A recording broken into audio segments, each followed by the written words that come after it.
تجارت احکام تجارت الحمدللہ رب العالمین والصلاة والسلام علی سید المرسلین اما بعد فاعوذ باللہ من الشیطان الرجیم بسم اللہ الرحمن الرحیم الصلاة والسلام علیک یا رسول اللہ الصلاة والسلام علیک یا حبیب اللہ الصلاة والسلام علیک یا نبی اللہ وعلا آلک واصحابک یا نور اللہ۔ مدنی چینل کے ناظرین، الحمدللہ پروگرام احکام تجارت کے ساتھ حاضر ہیں۔ جیسا کہ ہمارے پروگرام کا فارمیٹ ہے اور یہ پلیٹ فارم بالخصوص جن افراد کو ٹارگٹ کرتا ہے وہ ہیں تاجر، بزنس کمیونٹی جو ہے اس کو ٹارگٹ کرتا ہے، ان کے جو مسائل ہیں، ان کے جو معاملات ہیں جس پہ وہ چاہتے ہیں کہ شرعی رہنمائی ملے اور شریعت اسلامیہ ان کو پیش آمدہ مسائل کے بارے میں کیا رہنمائی فراہم کرتی ہے۔ الحمدللہ ہمارے ساتھ مفتی علی اصغر الطاری مدنی مدظر اللہ علی تشریف فرما ہوتے ہیں۔ یاد رکھیے، کاروبار، تجارت یہ بڑا عظیم کام ہے، انبیاء اکرام علیہ السلام کی سنت ہے، ان کا طریقہ ہے، اور اگر یہ دینداری شریعت مطہرہ کے احکام کے ساتھ ہو تو الکاسب حبیب اللہ، کے روزی کمانے والا جو ہے وہ اللہ کا دوست ہے۔ اس کی شرح میں، اس حدیث کی شرح میں ایک بات یہ بھی ہے کہ جو احکام شریعت کو ملحوظ خاطر رکھتے ہوئے، ان کی رعایت کرتے ہوئے روٹی روزی کماتا ہے، روزگار کے معاملہ ڈیل کرتا ہے، تو اس کے لیے بھی یہ بشارت ہے۔ نبی رحمت شفیع امت صلی اللہ علیہ وسلم پر درود و سلام پڑھنے کے بے شمار فضائل و برکات ہیں۔ ایک حدیث پاک سنیں گے اور پھر انشاءاللہ اس کے بعد آپ کے سوال کے ساتھ مفتی صاحب کی بارگاہ میں حاضر ہوں گے۔ نبی رحمت شفیع امت خاتم النبیین صلی اللہ تعالی علیہ وسلم کا فرمان ذی شان ہے کہ جسے سخت ضرورت درپیش ہو اسے چاہیے کہ مجھ پر کثرت کے ساتھ درود پاک پڑھے کہ یہ مصائب و آلام کو دور کرتا ہے اور روزی میں اضافہ کرتا ہے۔ صلو علی الحبیب صلی اللہ تعالی علی محمد صلی اللہ تعالی علیہ وسلم۔ آپ کی کال لیں گے اور اس کے ساتھ مفتی صاحب کی بارگاہ میں حاضر ہوں گے۔ جی مفتی صاحب کا بہت پیارا سلسلہ احکام تجارت، اس سلسلے کے اندر آج میں مفتی صاحب سے یہ سوال کرنا چاہتا ہوں کہ آج کل ایک کاروبار چلا ہوا ہے، گوبر سے یہ لکڑیاں اور مختلف قسم کی آئٹم بنا کر خرید و فروخت کا کام اور باقاعدہ یہ تجارت کرتے ہیں۔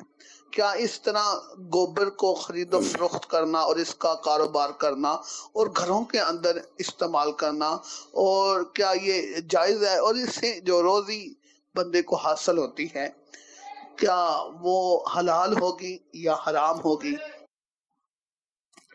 الحمدللہ رب العالمین والصلاة والسلام علی سید الانبیاء والمرسلین، اما بعد فاعوذ باللہ من الشیطان الرجیم، بسم اللہ الرحمن الرحیم۔ دیکھیے، گوبر کا تو استعمال بہت پرانا ہے۔ پہلے زمانے میں یہ ہوتا تھا کہ جہاں گائیں بھینسیں ہوتی تھیں وہاں سے گوبر اٹھا کر لایا جاتا تھا اور پھر کسی جگہ پر اس کو تھاپ کر جو ہے وہ اس کے آپلے بنائے جاتے تھے۔ اوپلے تلفظ ہوگا یا آپلے ہوگا؟ اوپلے سنا۔ اوپلے، تھیپڑیاں بھی کہتے ہیں، بہت سارے مختلف زبانوں میں بہت سارے الفاظ استعمال ہوتے ہیں، اور پھر وہ جلائے جاتے تھے کیونکہ اس کے اندر بھوسا بھی ہوتا ہے، یعنی جو گائے بھینس کو ڈالا جاتا ہے عام طور پر بھوسا ڈالا جاتا ہے، تو وہ جب بھوسا نکلتا ہے واپسی میں تو زیادہ جلتا ہے۔ آج کل کے دور میں یہ آ گیا ہے کہ ساحل نے پوچھا لکڑیاں بنائی جاتی ہیں، وہ اصل میں لکڑیاں نہیں ہوتی، وہ ہوتا یہ ہے کہ ایک مشین میں گوبر ڈالا جاتا ہے اور وہ لمبا لمبا وہ نکل آتا ہے، یعنی اس تھکنس تکی جاتی ہے اس کی ایک خاص، تو وہ کیری کرنے میں آسانی ہوتی ہے، اس کو پھر سکھا دیتے ہیں، وہی پرانا طریقہ ہے۔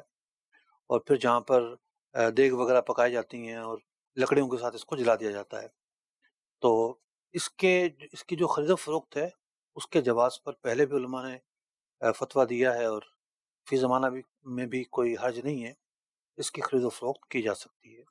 اگلی کال دیجیے۔ میرا مفتی صاحب کی بارگاہ میں سوال ہے، کسی نے امانت رکھوائی تھی، وہ ضائع ہو گئی یعنی چوری ہو گئی، تو کیا کیا جائے؟ دیکھیے، تو ایک مقدمہ ہے، ایک طرف ایک فریق ہے وہ کہتا ہے کہ جی میں نے رکھوائی تھی، دوسری طرف دوسرا کہتا ہے کہ چوری ہو گئی۔ ہو سکتا ہے جس کی چیز تھی اس کو اطمینان نہ ہو اور وہ کہے کہ نہیں چوری نہیں ہوئی ہوگی، تم نے جو ہے وہ خود استعمال کر لی ہوگی، یا تمہاری غفلت پائی جا رہی ہے، غفلت نہ کرتے، ایسی جگہ پر رکھتے جو محفوظ ہو، تالا لگاتے. تو جو دوسرا فریق ہے اس کے بھی دعوے ہیں، اس کا کیا دعویٰ سامنے آتا ہے یہ معلوم نہیں ہے. امانت کا حکم یہ ہوتا ہے کہ خود اگر ضائع ہو جاتی ہے تو کوئی تاوان نہیں ہے، لیکن اگر سامنے والے کی جس کے پاس رکھوائی گئی تھی اس کی طرف سے تعدی یا غفلت پائی جاتی ہے پھر تاوان کی صورتیں آتی ہیں. ٹھیک ہے، اگلی کال دیجیے. جم نگر سے سگے عطار محمد ساجد عطار عرض کر رہا ہوں. مفتی صاحب کی بارگاہ میں عرض ہے کہ ایک آدمی اپنے دکان کا آرڈر لکھاتا ہے جب الگ الگ دکانوں پر، تو اس کا نام الگ الگ بتاتا ہے. اس کی وجہ یہ ہوتی ہے کہ وہ ٹیکس بچانے کے لیے یہ جھوٹ بول رہا ہوتا ہے. اس طرح اس کا یہ جھوٹ بولنا، الگ الگ نام بتانا کیسا ہے؟ ٹیکس بچانے کے لیے الگ الگ نام لکھواتا ہے. اگر نام کی وجہ سے پکڑ ہو جاتی پھر تو اصلی نام بتا دیتا. نام سے پکڑ سے بچ سکتا ہے اگر یہ، تو اصلی نام بتانے میں کیا ایشو ہے؟ اس کو کیا پتہ چلے گا کہ جناب کون سے شہر میں رہتا ہے، کون سے شہر میں نہیں رہتا؟ صرف نام کا ہی مسئلہ ہوتا ہے. نام کا مسئلہ. تو یہ سوال جچ نہیں رہا. صرف نام کی وجہ سے تو بندہ ٹریس کبھی بھی نہیں ہوتا. جیسے ہمارے پاکستان کے اندر شناختی کارڈ نمبر ہے یا فون نمبر ہے، تو وہاں بھی جس ملک سے آپ فون کر رہے ہیں وہاں بھی جو ہے وہ کوئی نہ کوئی تو ٹریسنگ کے لیے ایسی چیزیں ہوں گی. تو صرف نام بدلنے سے تو سمجھ میں نہیں آتا کہ وہ بچ جاتا ہو. خیر، نام بدلنے کی اجازت تو نام نے پہلے دی تھی، نام اب دے رہے ہیں. جی اگلی کال دیجیے. مفتی صاحب کی بارگاہ میں سوال ہے کہ موسیقی والا جو سامان ہے، اسپیکر، سی ڈی ٹیپ، جو یہ جو سب چیزیں، یعنی اس کا کاروبار کرنا جائز ہے کہ یا ناجائز ہے؟ اس کے بارے میں کچھ وضاحت کریں. السلام علیکم. وعلیکم السلام ورحمۃ اللہ وبرکاتہ. دیکھیے یہ آلات ہیں اور ان آلات کا استعمال دونوں طرح سے ہے. اسپیکر جو ہے وہ مسجد میں لگ جائے تو اس پر نعتوں کی آواز گونجتی ہے، اللہ کے ذکر کی آواز گونجتی ہے، اذان کی آواز گونجتی ہے. یہی اسپیکر جو ہے وہ کسی ایسی جگہ پر لگ جائے جہاں گانے باجے بجائے جاتے ہیں، اب اس کے اندر ان کی آواز گونجے گی. تو یہ تو ایک آلہ ہے، ایک انسٹرومنٹ ہے اور متعین نہیں ہے گناہ کے لیے. جیسے ہارمونیم، وہ بھی ایک تو انسٹرومنٹ ہے لیکن اس سے ایک ہی کام ہوتا ہے، دوسرا کوئی کام نہیں ہوگا اس سے، میوزک ہی بجے گا اس سے. تو ایسے آلات کہ جو متعین نہیں ہیں گناہ میں، اس کا دار و مدار استعمال کرنے والے پر ہے. تو ایسے آلات کو کوئی شخص بیچتا ہے یا مرمت کرتا ہے تو وہ قابل گرفت نہیں ہے، اس کی معاونت گناہ میں معاونت نہیں کہلائے گی، کیونکہ استعمال کرنے پر ہے، وہ کیا استعمال کرتا ہے. مفتی صاحب ایک یہاں پہ بات سننے میں آتی ہے، اگرچہ کم ہوتی ہے لیکن ہے، اور بڑے غلط انٹرپریشن کے ساتھ اس کو پیش کیا جا رہا ہوتا ہے. جو آپ نے یہاں پہ جواب دیا کچھ حصہ اس کا وہاں پہ گڈ مٹ کر دیا جاتا ہے. وہ یہ کہ جو ناجائز چیزیں ہیں تفریح کی، مثال کے طور پہ ناچ گانا ہے، فلمیں ڈرامے ہیں، اسٹیج ہے، اس طریقے سے، تو یہ افراد بعض اوقات لاجک پیش کرتے ہیں دیکھنے والے یا کرنے والے کہ دیکھیں وہ تو ایک چیز پیش کر رہے ہیں، اب وہ پازیٹیو بھی ہے اس میں نیگیٹو بھی ہے، تو جو اس کو برتنے والا دیکھنے والا ہے، جو اس سے محسوس ہو رہا ہے، یہ تو اس پہ ڈیپینڈ کرتا ہے کہ جی وہ کیا لیتا ہے. تو یہی تقریباً جو ہے نا وہ دلائل دے رہے ہوتے ہیں. تو وہاں پہ بھی یہ چلیں گے یا نہیں چلیں گے؟ دیکھیے چیزوں کی دو قسمیں پہلے سے بیان کر دی گئی ہیں. ایک وہ چیز جس کے اندر برائی شامل ہے، یعنی وہ برائی کا مجموعہ ہے، جس کو فقہی زبان میں کہتے ہیں خبث لعین ہی ہے، بذات خود اس کے اندر گندگی اور برائی ہے، اور کوئی ایسا پہلو نہیں ہے اس کے اندر کہ کبھی وہ جائز ہو کبھی ناجائز ہو، موقع بہ موقع کا حساب ہو، ایسا معاملہ نہیں.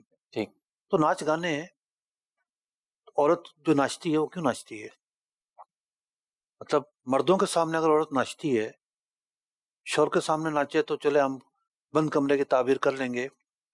ایک مردوں کے سامنے جو مجرا کرتی ہے تو کیوں کرتی ہے؟ مردوں کی لذت کے لیے کرتی ہے، مرد چاہتے ہیں کہ ہمیں اپنے فن سے جو ہے نا وہ محسوس کرے.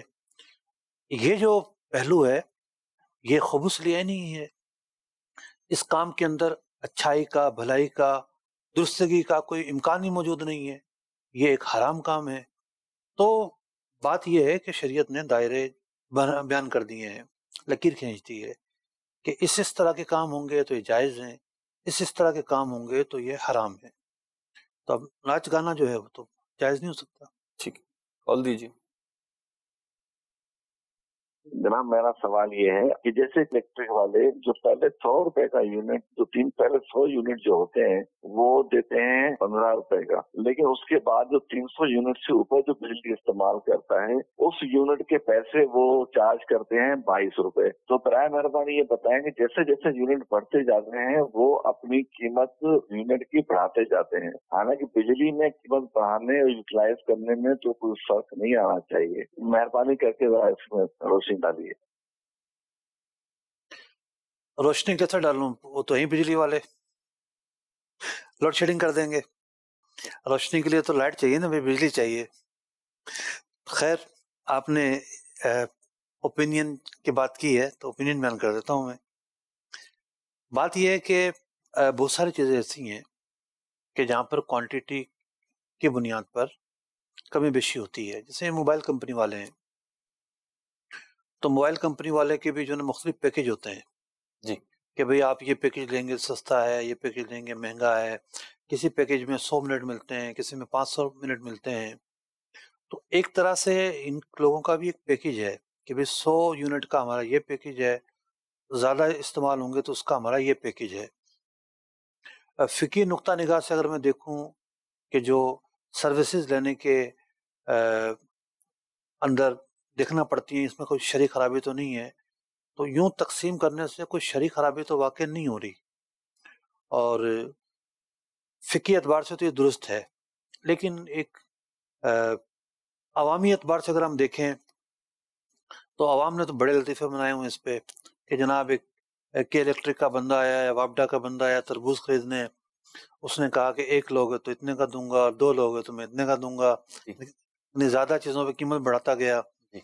تو عوامی سطح پر تو ایک کافی چٹکلے کی چیزیں ہیں یہ.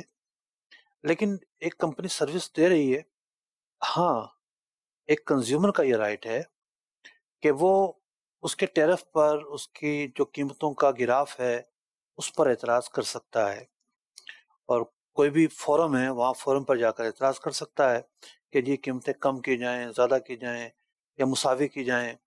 یہ صرف یہاں نہیں ہے، بہت ساری جگہوں پر جو ہے نا وہ ہم اس طرح کے حالات فیس کر رہے ہیں. ایک ڈاکٹر بیٹھتا ہے ڈیفنس میں، کلفٹن میں، اس کی فیس کچھ اور ہوتی ہے.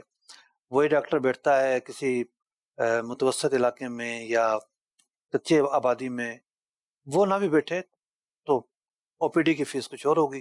جی فرق ہوتا ہے. بہت ساری چیزوں میں جو ہے نا بہت ساری چیزوں کا فرق ہوتا ہے. ایک چیز آپ خریدیں کسی مال سے مہنگی ملے گی، وہی چیز آپ خریدیں کسی عام شاپ سے آپ کو سستی ملے گی. تو یہ جو ہے وہ سستا مہنگا معیارات جو ہیں مختلف لوگوں نے اس کے سٹینڈرڈز بنائے ہوتے ہیں.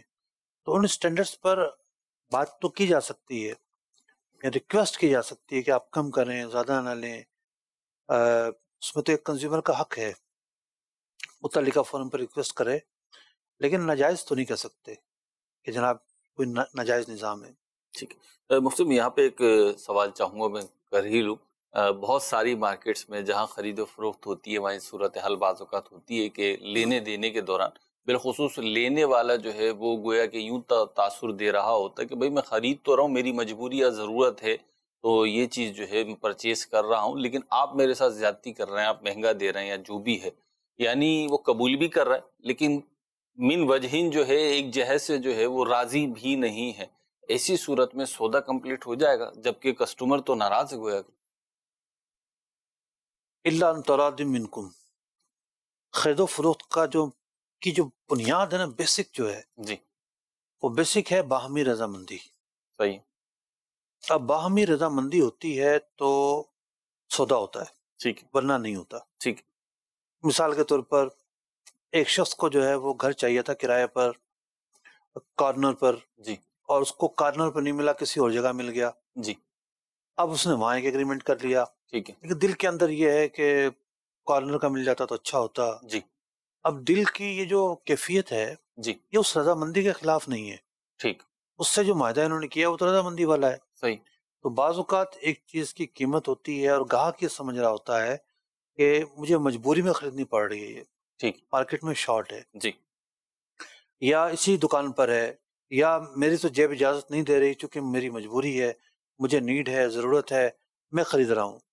لیکن وہ جو خریدنے کا عمل ہے وہ گن پوائنٹ پر نہیں ہو رہا، ٹھیک، وہ اس کی اپنی رضامندی سے ہو رہا ہے. جی ٹھیک ہے، اس کی ترجیحات کے خلاف ہے، تو ترجیحات کے خلاف تو بہت ساری چیزیں ہوتی ہیں. ٹھیک، ٹھیک ہے، ہم بھی پیٹرول ڈلوا رہے ہوتے گاڑی میں تو کہتے ہیں اتنے پیسے جب سے نکل گئے. ٹھیک ہے، ہماری بھی چاہت ہوتی ہے کہ پیٹرول سستا ہو جائے، صحیح، لیکن جو پیٹرول بیچ رہا ہے وہ بھی تو آخر مہنگا خریدتا ہے نا. صحیح.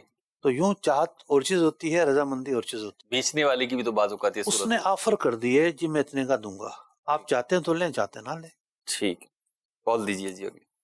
مفتی صاحب کی بارگاہ میں عرض ہے کہ جو ہماری شاپ ہے اس کے برابر میں شو روم ہے، وہ کہتا ہے کہ گاڑی آپ لے کر یہاں پہ کھڑی کر دیں، اس کو سیل کریں گے، منافع میں آدھا آدھا کر لیں گے.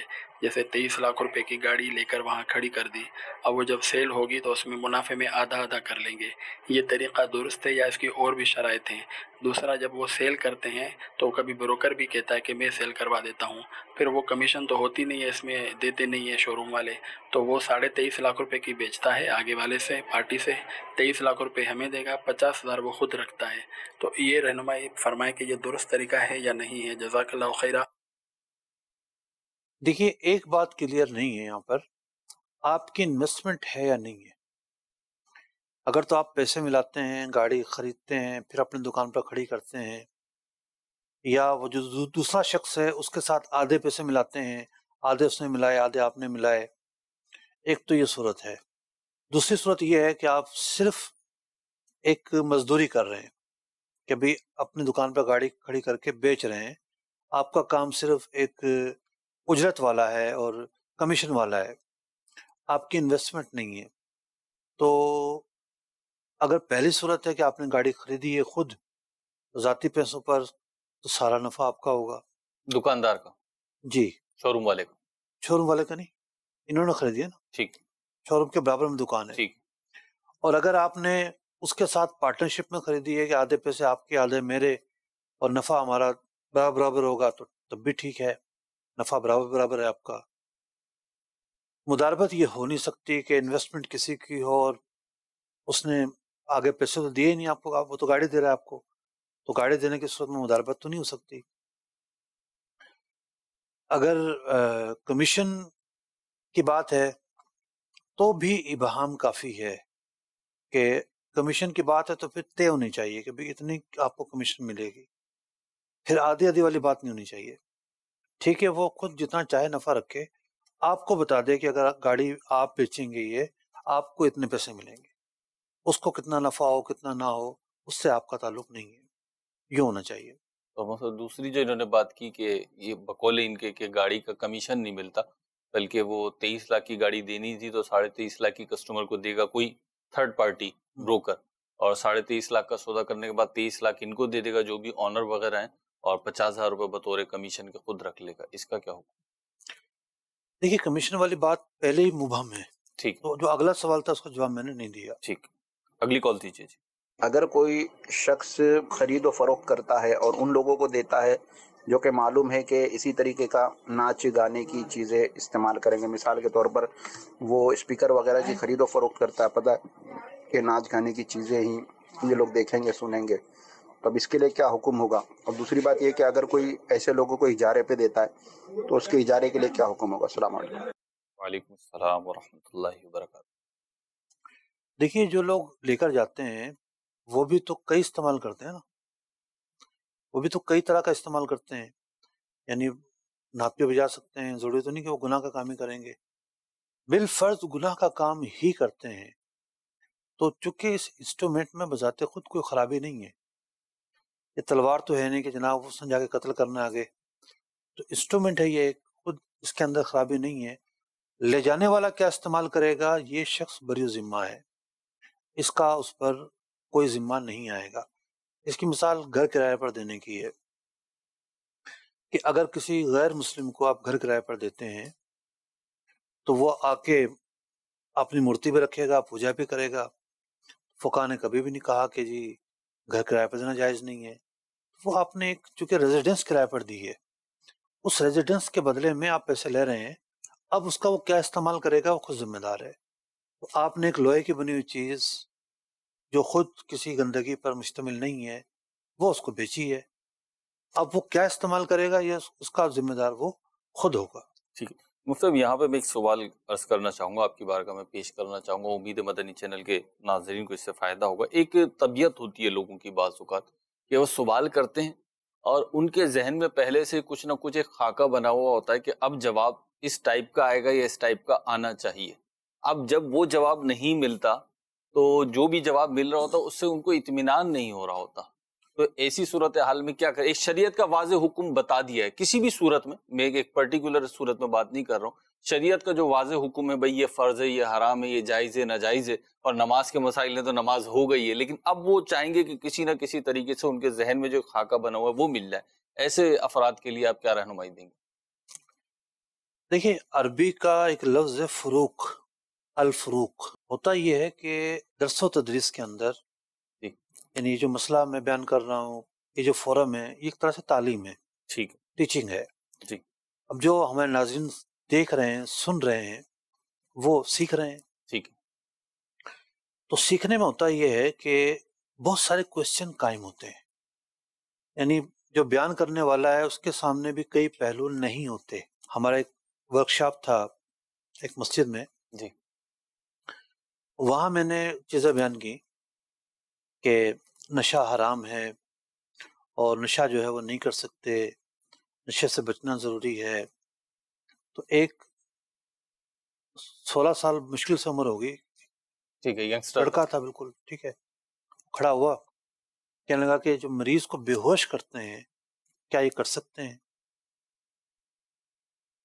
دیکھا جائے تو وہ بھی ایک طرح سے نشہ ہی ہے، نشہ جو نا عقل میں خلل پیدا کرتا ہے، تو پورا جسم ہی سن ہو جائے، بے ہوش والا تو پورا جسم بھی ہوش میں نہیں رہتا۔ ٹھیک ہے، وہ بھی ایک سوال تھا۔ تو تعلیم و تعلم کے ذریعے تجسس بڑھتا ہے اور بندے کا دماغ جو ہے یعنی ٹیچر اور استاد کا دماغ ایک اسم چلنے لگتا ہے۔ صحیح، سوالات قائم کر کر کے اور جواب جب ٹیچر اور شاگرد کا، استاد اور شاگرد کا دماغ ایک زاویہ پہ چلنا شروع کر دے، تعلیم کا جو سلسلہ ہے تبھی آگے بڑھتا ہے۔ ٹھیک، اور اسٹوڈنٹ جو ہے بہت سارے سوالات کر کے اس پہلو کو مزید جو ہے وہ واضح کرنا چاہتا ہے، یہ اس کا ایک بنیادی رائٹ ہے۔ ٹھیک، تو میں نے اس سے جواب دیا خیر کہ بے ہوش کرنا تو حسب موقع جائز ہے، یہاں کوئی وہ اغراض نہیں ہے جو ایک نشے میں ہوتی ہیں، ٹھیک، یہ ایک ضرورت ہے، اور الضرورات تبیح المحظورات۔ تو رہی بات یہ آپ کے سوال کی، یہ بھی پہلو بعض اوقات ہوتا ہے، یہ ایک منفی پہلو ہے، جو میں نے بیان کیا یہ مثبت پہلو ہے، ٹھیک ہے، کہ بہت سارے سوالات قائم ہوتے ہیں اور بہت سارے سوالات قائم ہونے کے بعد لوگ کچھ اور بھی پوچھنا چاہتے ہیں۔ ٹھیک، وہ پوزیٹیو سائیڈ آ گئی، پوزیٹیو سائیڈ ہے۔ کچھ ہوتے ہیں ایسے بھی کہ جو کچھ گوشوں سے مطمئن نہیں ہو رہے ہوتے، لیکن یہ بھی پوزیٹیو ہے۔ ٹھیک، یہ میں نے عرض کیا نا ایک لفظ فروق، جی، یعنی جب آپ کسی بھی موضوع پر گفتگو کریں گے تو ملتی جلتی چیزیں نظر آئیں گی۔ یعنی اب میں مثال کے طور پر نماز کے سجدہ سہو پر گفتگو کرنا شروع کروں ٹھیک، تو بہت ساری چیزیں مکس اپ ہوتی ہوئی نظر آئیں گی کہ ان صورتوں میں سجدہ سہو ہے، ان صورتوں میں نہیں ہے۔ ٹھیک، ایک عام ذہن ہے، وہ عام ذہن بعض اوقات سمجھ نہیں پاتا ٹھیک ہے، کہ یہاں ہو رہا ہے یہاں کیوں نہیں ہو رہا۔ ٹھیک ہے، چیزیں مکس اپ ہو جاتی ہیں۔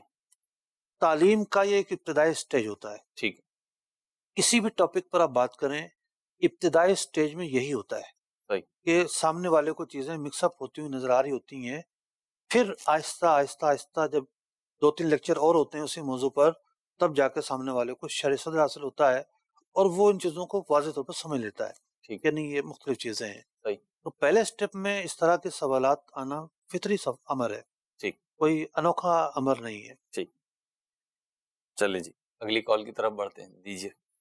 مفتی صاحب سے یہ سوال ہے، الکوہل کا بزنس کرنا کیسا؟ کیونکہ الکوہل تو ڈفرینٹ چیزوں پہ یوز ہوتی ہے، جس طرح آپ دیکھ لیں کہ دوائیوں میں بھی، پرفیومز میں بھی، تو اس متعلق کچھ ارشاد فرمائیں۔ دیکھیے لفظ الکوہل جو ہے اس سے خطرناک لفظ کوئی ہوگا شاید، تو مسئلہ یہ ہے کہ آپ کس کو بیچیں گے۔